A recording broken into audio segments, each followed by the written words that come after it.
কেন তুমি যে সময়ে দাঁড়িয়ে পার ডে হয়তো 4,000 5,000 টাকা তুমি পেতে পারতে, সেখানে দাঁড়িয়ে তুমি সব স্যাক্রিফাইস করে বিনা পয়সায় তুমি এটা করার মানসিকতা রাখো? অ্যাকচুয়ালি দেখুন, এটা হচ্ছে খানিকটা মতাদর্শগত বলতে পারেন। হ্যাঁ, হ্যাঁ।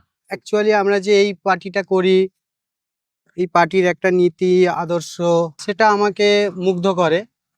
কিন্তু অন্য পার্টির ক্ষেত্রে দেখা গেল, মুগ্ধ করে না, মুগ্ধ করার কারণটা বলতে হবে।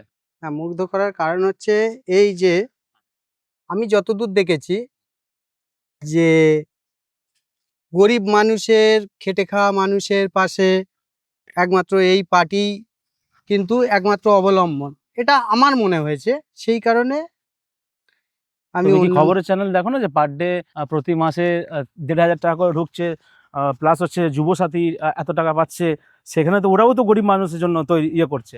হ্যাঁ, সেটা অবশ্যই একটা দায়িত্বশীল সরকারের এটা থাকা উচিত যে তার জনগণ, তার রাজ্যের হোক দেশের হোক, তার জনগণকে তাকে সুরক্ষা দেয়া। ঠিক ঠিক। যে যেভাবে সুরক্ষা দিতে পারে, সেটা আচ্ছা, টাকা দিয়ে হতে পারে, ঠিক শ্রম দিয়ে হতে পারে, ঠিক। বা আরো অন্য কিছু দিয়ে হতে পারে, সেটা করা যেতেই পারে।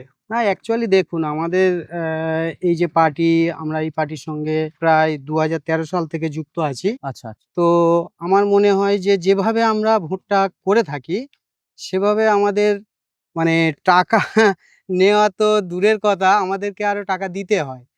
মানে যেভাবে যেভাবে আমাদের মানে পার্টিটা চলে আর কি। সেটাই। অন্যান্য পার্টির আপনারা দেখেছেন যে তাদের ফ্ল্যাগ, ফেস্টুন, দেয়াল লেখা ঠিক।